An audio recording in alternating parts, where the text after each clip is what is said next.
Hockey 605, we're visiting with grade 3 referee.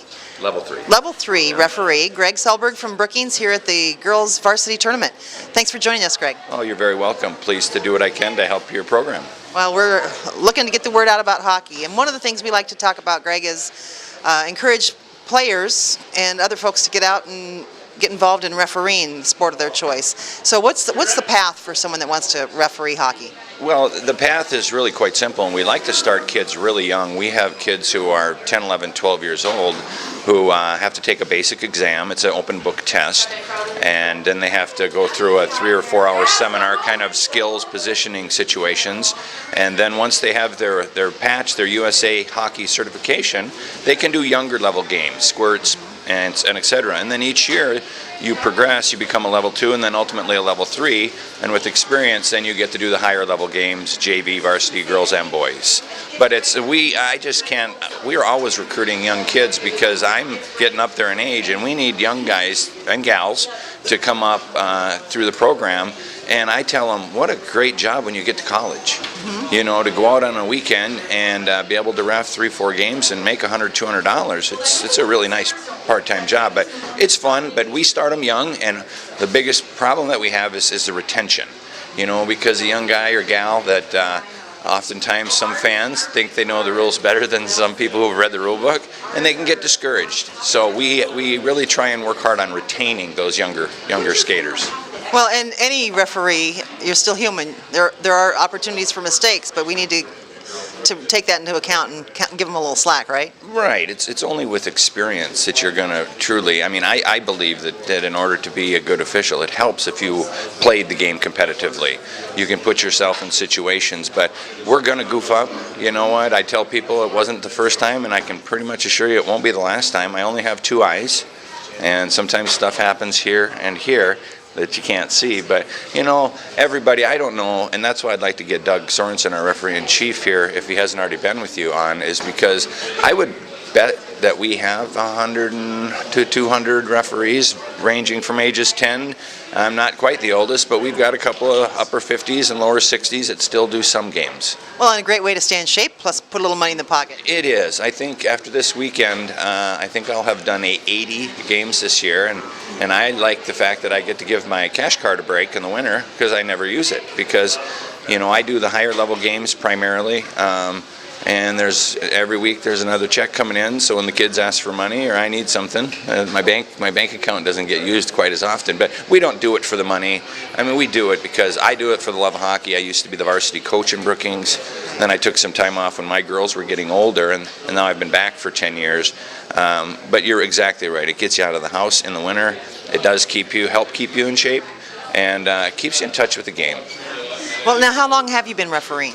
I refed pretty much my whole life. I mean, when I was a young kid, we didn't have to go through certification like we do now, but I'm 51. I've been on skates since I was 5. I have to think I've been reffing for 40 of those years, but as a certified USA official, probably 20.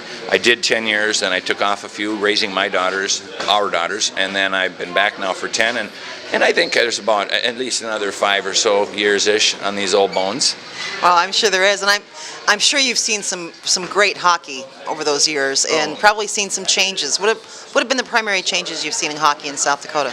Kids are just better now. They're better disciplined. Let me rephrase that. They're better in shape because a lot of coaches run a lot of dry land. We didn't know what dry land was when I was playing.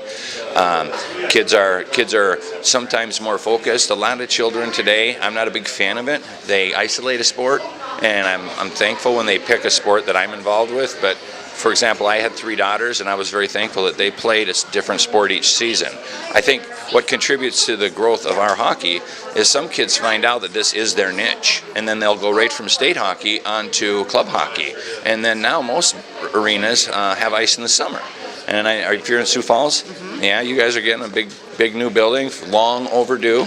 But thankfully you're going to get a building, but I think that's the biggest thing. You know, kids figure out what they're good at, what they like, and then they put their heart and soul into it. And thank goodness for the parents who taxi them everywhere and support them financially. Yeah, the hockey parents really have to make a commitment, as do the players. Right, it's absolutely right. It is a huge commitment.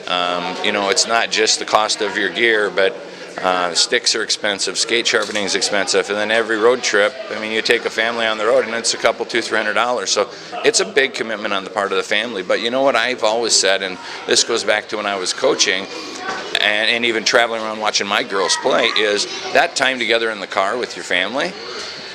Nowadays, kids are doing this and kids are doing this, and even though they're in the car, they're probably still doing this. You get that time together. So it is a family bonding opportunity as well. Yeah, it definitely is. And the hockey community seems like one big family, very tight-knit. Yeah, you get really close, and that's one of the things I miss now that my youngest is off playing college golf. I miss going to the gym and, you know, seeing the parents, or going to the ice rink and seeing the parents. I still can do that as a hockey ref, but I have to be very careful because I can't walk out and go talk to the Brookings people or the Watertown people, you know, oh, he must be for that team.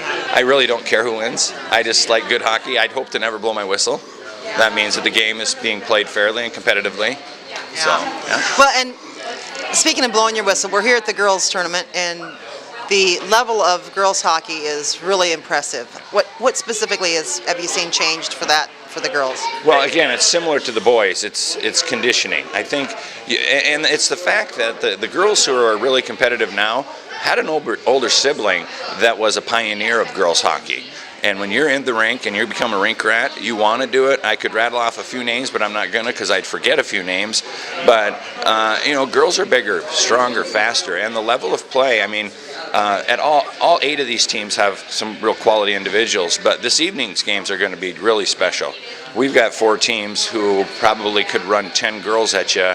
And a lot of those girls have an opportunity. And for all you parents out there, if you do have a young child who's not currently involved in hockey, there's a lot of scholarship opportunities for girls' sports, and in particular, least played ones. Yeah. And for girls, the route to playing college hockey is a lot shorter than it is for boys. Absolutely. The numbers are just, I don't know if there's 20 girls, you know, on each varsity program, whereas in most boys' communities, there's 50 boys vying for those 20 positions. So yeah, there's a tremendous opportunity there. And again, I think that what hockey does, like most other sports too, is it gives kids a chance to build some character, learn how to face success and defeat.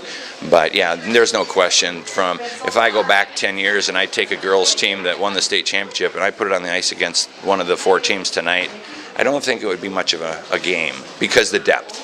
Back then they had 1 or 2 superstars, and now every team's got a handful of girls who can put it into 4th gear and go. Yeah, that first line on every team is pretty impressive. Pretty impressive. So the one thing I've noticed is the girls, the level of competitiveness on the ice. But when they come off the ice, something that's been really fun to see is the players hugging the other team members of the other team. Yeah, it's a little different, and I raised 3 girls. I never did have a son, but boys seem to hang on to things a little bit longer. You know, I'm not saying that it's good or bad, but some of the girls still have that in them. But girls, by and large, when they're done, they know they gave it their best. And let's go talk to Amy from Watertown and Michelle from Pierre.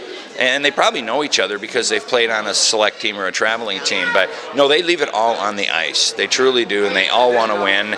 But in the event they don't win, it seems that girls are just a little bit better at letting go. Yeah, I did see a player yesterday. Her team lost. She went over immediately after they got off the ice and went down the corridor and congratulated the other team. Yeah. Another girl that came off the ice and her team dominated and won, went over and gave a consoling hug to the other player. So yeah, it's nice to see that. Well, again, a lot of these girls do play together. They play against each other through their community-based programs, which a gentleman over here mentioned. It needs to become adopted by the schools. I know you've had a great impact on soccer. And I know baseball has made that transition, and you know, I think hockey is the next sport that needs to be adopted by the schools because it's not going away. It's only getting stronger. But yeah, a lot of these kids play against each other, and then next week they'll put on the same jersey and go play together. Yeah, that's really nice to see. So, Greg, to wrap up, I know you have other duties today. If someone out there is watching and they're interested in becoming a hockey referee, what are the first steps they need to take? usahockey.com. And it will walk you through everything. USA Hockey is a nationally based organization out of Colorado Springs. They have a very professional website, and it'll walk you right through the steps. You'll need to apply. I think it costs $30, $40, $50. The other upfront cost would be your gear. You can probably make most of that back in a weekend. Oh, absolutely. Yeah, I mean, you can if you once, especially over time. It does provide a good subsequent source of income. But USA Hockey, and then there'll be an exam they'll take online, and then they'll have to attend a seminar, which Doug Sorensen, myself, others will help teach, take them out on the ice and teach them proper positioning, things like that. And then, you know what, they're off and running. And then we try and get those kids on the ice with somebody with a little bit of experience to help them through, because it's not rocket science, but it's unlike any other sport, because you don't have to be able to do a lot of physical activity to be a basketball ref or a football ref, and I'm not taking anything away from those people, but we need people who are good on their feet and can get up and down on the ice. But it's really a simple process, and I'd encourage all you young boys and girls to give it a try, and if you don't like it, you can quit. Just give it a try. All right. Well, thanks a lot, Gregg Selberg, who is the Level 3 USA Hockey referee. Thank you very much, and good luck to you. Thanks. All right.